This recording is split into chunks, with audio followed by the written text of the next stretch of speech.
음, 더러워도 괜찮아. 잭 길버트 등등 한 세 분의 합동 저작인데요. 소유와 아이의 건강, 마이크로바이옴이 개서성 장염과 연관되어 있나요? 그렇다고 할 수 있습니다. 그러나 마이크로바이옴이 병의 원인인지는 확실하지 않습니다. 개서성 장염은 정말 끔찍한 질병입니다. 출산 전후에 아이들에게 가끔 영향을 주지요. 아기의 장에 감염이 일어난 뒤에 장 안쪽에서부터 썩어 들어가기 시작하는 병입니다. 이러한 개서성 장염을 앓는 신생아를 치료하는 데만 미국 기준으로 거의 $200,000 가까운 비용이 듭니다. 다행히 사람의 모여가 개서성 장염의 예방 효과가 있다는 사실이 밝혀지면서 병원에 입원하는 시간이 줄어들고 있습니다. 가정분만이 좋은가요? 병원분만이 좋은가요? 처한 환경에 따라서 다르겠지요. 잭의 큰 아들 딜런은 여러가지 힘든 상황 속에서 우여곡절 끝에 병원에서 태어났습니다. 그래서 둘째 헤이든의 출산일이 다가올 무렵에 잭과 아내 캣은 자연분만을 잘할 수 있는 조건을 고려한 끝에 가정분만을 선택했습니다. 그 무렵에 가정분만은 영국에서 장려되고 있었습니다. 가정에서 임신 중에 항우울제를 복용해도 되나요? 수유 중일 때는 질병센터에서는 2013년 아이를 출산한 30만 명 이상의 미국 여성 중에서 약 10%는 임신 기간 중에 우울증을 경험하지만 많은 임신부들이 우울증 치료를 포기한다고 합니다. 항우울제를 복용하는 것 자체가 환자 스스로 사회적으로 결여된 상태로 느끼게 하고 이 약이 태아에게 좋지 않은 영향을 미칠까 봐 두려워하기 때문입니다. 안타깝게도 임산부들이 항우울제를 복용 미생물과 출산이 관계는 임신기간 중에 항생제는 잠시적으로 그렇게 수 있습니다. 이것은 질환에 영향을 줍니다. 운동이 마이크로바이옴에 영향을 주나요? 임신기간 중에는 도움될까요? 운동량이 증가하면 마이크로바이옴이 변화하고 암기력이 향상되는 동물 시험이 있습니다. 이유는 명확하지 않지만 아마도 운동이 면역 시스템에 영향을 주고 이를 통해서 미생물의 커뮤니케이션이 재조성되기 때문에 그럴 걸로 생각합니다. 태반은 때때로 어떤 기생충들에게 효율적이지 못한 장벽이기도 합니다. 가장 중요한 것 중에서 하나는 고양이 분변에서 발견되는 톡소플라스마 곤디입니다. 임산부가 고양이 가죽을 깔아주다가 우연히 공기 중에 입자를 들이마시면 감염이 일어날 수 있죠. 체내에 들어온 이 녀석은 태반으로 여행을 시작합니다. 이 기생충은 바이러스처럼 태반 세포를 손상시키거나 세포들이 스스로 죽도록 유도합니다. 그 결과로 일어나는 증상을 톡소플라스마라고 합니다. 최근 통계에 의하면 만 15에서 45세 사이의 미국 여성 중에서 3분의 2가량이 과체중을 비만으로 나타났습니다. 여성에 비해서 위험도가 과체중 여성이 6배나 높은 것으로 조사가 되었다네요. 아이가 학교 친구에게 나쁜 그런 미생물을 옮겨받을 수 있나요? 아이들은 그렇죠. 학교 선생님이 여지없이 미생물을 교환하고 있습니다. 여전히 논란이 되고 있지만 유치원의 어린이집 전염병이 온성이라는 사실은 아이를 키워본 부모라면 누구나 경험해 보아서 알 수 있습니다. 아이들은 감기며 독감, 수두, 이상을 발진해 또 해충인 이까지도 불미스러운 이런 것들이 서로서로 전달된다는 것이죠. 마이크로바이옴의 변화는 임신 중에 급격히 이루어집니다. 특히 임신 초반 3개월보다도 후반 3개월 동안에 엄청난 변화가 이루어집니다.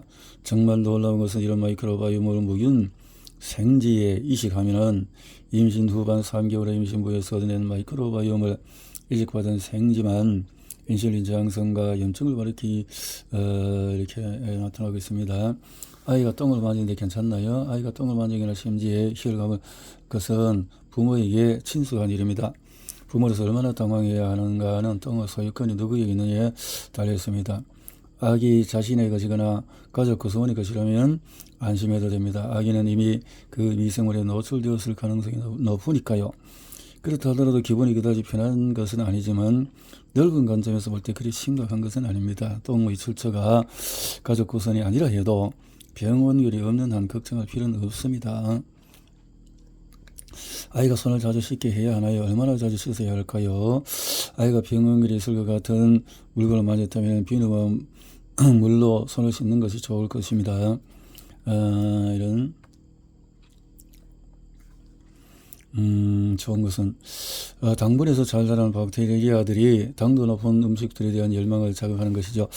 당분을 섭취하면 이 박테리아들은 성장과 번영을 누리게 되어서 당분이 박테리아를 증가시키고 증가한 박테리아들이 다시 당분에 대한 열망을 자극하는 박테리아 입장에서는 선순환 구조를 만듭니다.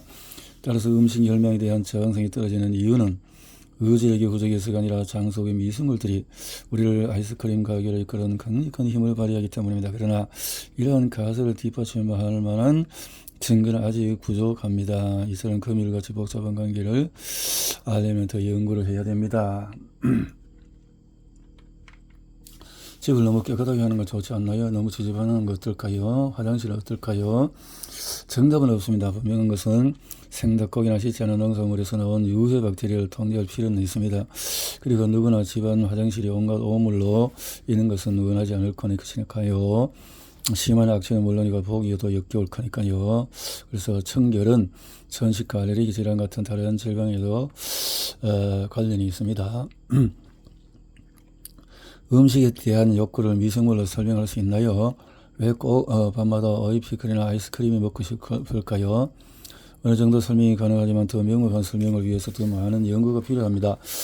임신부는 임신기간 동안에 극심한 호르몬 변화를 체험합니다. 예를 들어서 항체 호르몬 수치는 임신 전에 거의 10배나 증가했다가 출산 이후에는 이전 수치로 급격히 떨어집니다. 이러한 롤러코스터 같은 변화는 때로 우울장애의 원인이 되기도 합니다. 청결에 대한 감각이 질병이 된다. 예방 가능한 질병 해당 백신은 수두, 디프테리아, 또 A형 감염 등등 있는데 확산 경우에는 공기, 상하심료, 음식음료, 직접 접촉을 통해서 증상은 발진, 인후통, 박테리아, 증상이 발열, 합병증 감염, 디프테리아는 심근 부종, 심장마비 이렇게 될 수 있네요. 합병증 또 수막염이라든가 A형 감염은 간부전. 박테리아가 만든 가바가 미주신경 또는 감각신경의 가바 수용체와 상호작용하면 신체의 감정을 조절하는 경로가 영향을 받습니다. 이는 뇌에서 생산되는 가바 균형을 변화시킴으로써 영향을 주는 것으로 보입니다. 따라서 기분에도 영향을 미치죠. 그러므로 뇌는 장이 내는 목소리를 경청합니다. 장이 열을 받으면 뇌 역시 열을 냅니다. 이쯤에서 마이크로바이옴이 등장합니다. 임신 중의 호르몬 수치 변화에 또 장내 미생물의 변화시킬 수 있다는 것은 그럴듯합니다. 백신 접종에 대한 엄도해 유아에게도 백신 접종이 되나요? 공중보건의 관점에서 백신은 어느 구현했을 것입니다. 다른 경쟁자들의 위생 또 이렇게 해서 녹색혁명들을 알 수 있습니다. 그래서 홍역은 뇌 부정폐 감염에 이르게 할 수도 있고 등등의 부작용. 건강한 삶을 위한 신뢰할 만한 검사는 과제선제가 선동에 대한 몇 가지 조언, 조금은 더러운 생활 방식에 대한 건의 있는 지침서, 미생물에 대한 노출이 적으면 천식이 발생할 수 있다고. 천식은 만성폐 질환의 일종입니다. 물론 천식 환자가 아니더라도 열심히 운동하면 부부는 기도 주변에서 수축 현상, 숨쉬기 고통스러워지고 천식 유사한 증상이 나타나기도 합니다. 천식은 아토피성 질환의 범주에서 종종 다루어지는 질병이지요. 이 질환은 일반적으로 부적절한 염증으로 나타납니다. 미생물 아이의 자폐증은 자폐증 아이들 두고 있는 견해가 있습니다. 라는 건데, 자폐 스트레스 장애는 미국 아이들에게 얼마나 있다. 미생물 아이의 자폐증에 아이는 이런 것은 연구가 계속되고 있는 거죠. 아이의 목구멍이나 코 속에 병을 일으킬 수 있는 박테리아가 늘 것 같은데, 놀라운 일을 여길지도 모르지만 우리는 일상적으로 병원균으로 작용할 수 있는 미생물들은 늘 달고 다니고 있습니다. 아이들에게 공원의 식수들은 어떻을까요? 생수는 우리가 알고 있는 범위에서 답하자면 선진국 공원에는 식수물을 마셔도 됩니다. 아무런 위험이 없어요. 하지만 수돗물뿐만 아니라 브러시통에도 위험이 존재합니다. 우리는 이미 아이의 마이크로바이옴 성장 발달에 영향을 줄 수 있는 비스페놀 EA에 대해서 이야기를 했습니다. 식기세척에 사용하는 것은 어떨까요? 손설거지가 식기세척 좋습니다. 놀랍지 않나요? 우리는 위생과성과 관련이 있습니다. 세척 단계가 끝나면 고열로 이용한 건조 단계에 들은 이때 대부분 박테리아가 죽어나가죠. 임신 초기에 습관성 유산을 경험하는 여성들은 자신이 불임이라고 생각합니다. 그러나 진료의 마이크로바이옴이나 염증의 정도가 문제일 수 있습니다. 희망적인 것은 미래에는 이러한 염증성 질환을 조절할 수 있는 방법이 발견될 것이라는 점입니다. 심지어 어떤 사람은 천년 유산균이나 새로운 프로바이오틱스를 만드는 요거트를 임신 시도 시에 지에 바르면 어떨까 제안을 하기도 합니다. 성적으로 건강한 남성 여성에서도 풍부한 유산균이 발견되는 연구 결과도 있습니다.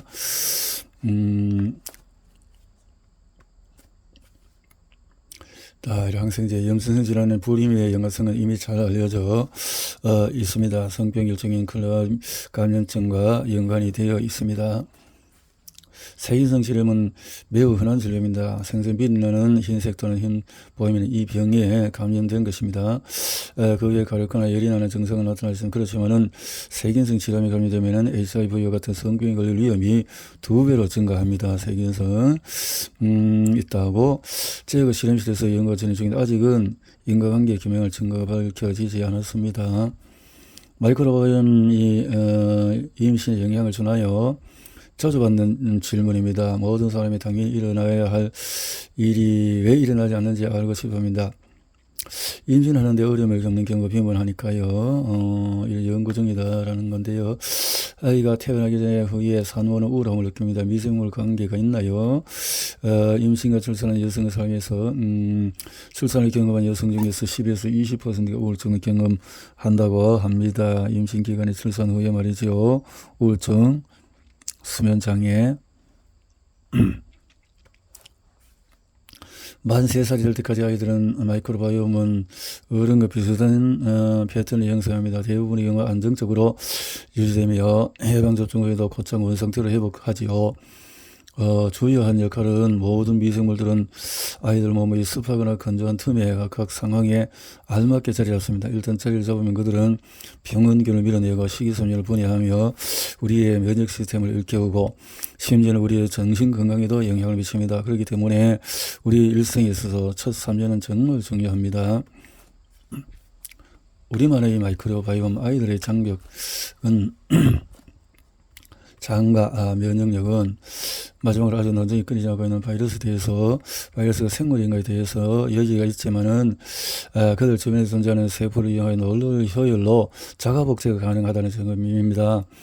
종합적으로 말하면 박테리아, 고세균류, 곰팡이, 원숭생물, 바이러스 같은 마이크로바이오타는 개개의 식물과 동물 그리고 생태계의 마이크로바이옴을 구성하는 주요 구성 성분입니다.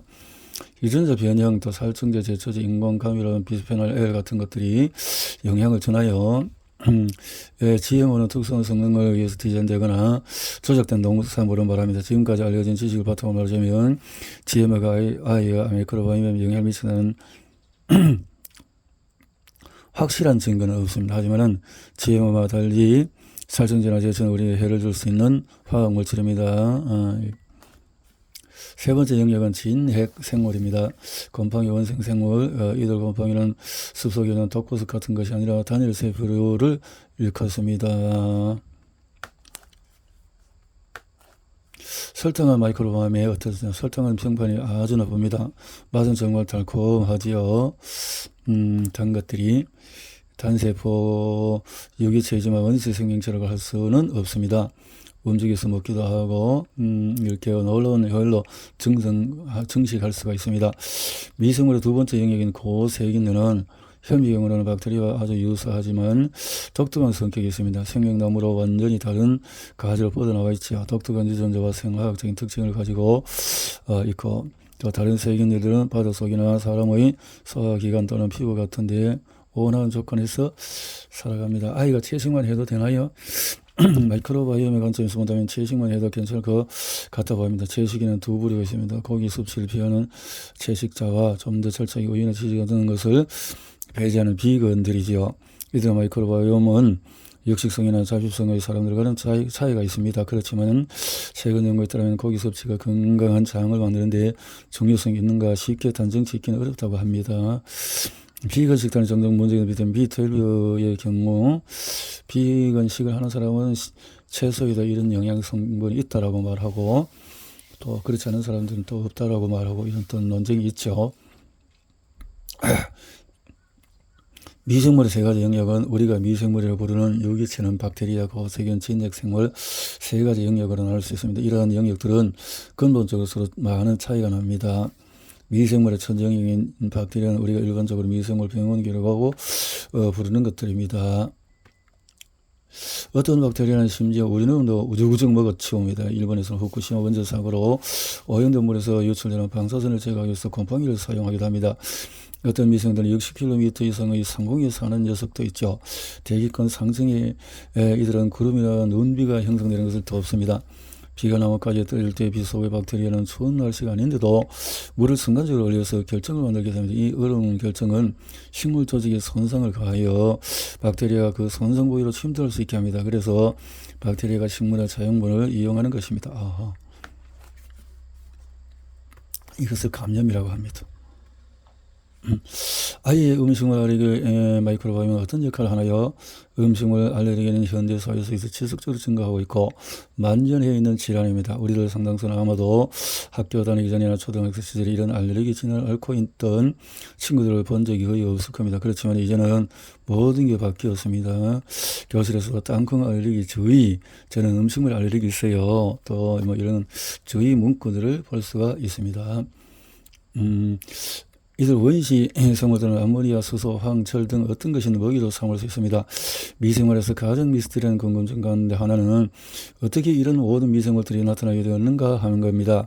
어떻게 생명력 없는 화학생물들이 세피벽을 만들고 자가복제하도록 조절되었는지, 그리고 어떻게 먹이를 통해서 양분을 공급받으며 때로는 스스로 상처 회복을 하게 되었는지 미스터리로 남아 있습니다.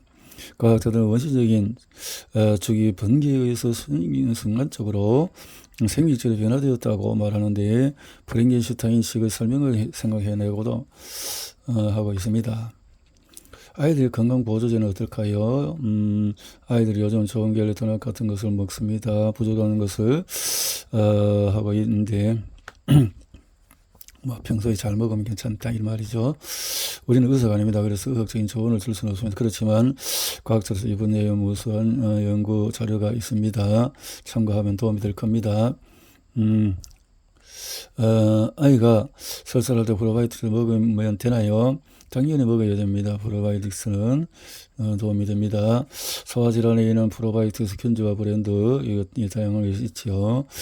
이렇게 질환 이름으로 구토, 복통, 대장 습진, 설사, 구강질환 등등에도 도움되는 미생물이 있다는 거죠. 미생물 세계에 대한 최신의 연구 결과들을 보면 우리 몸 안팎의 우리와 함께 매일 접하는 박테리아는 온순할 뿐만 아니라 우리가 살아가는 데 어수선한 데를 매우 중요하다고 보고하고 있습니다.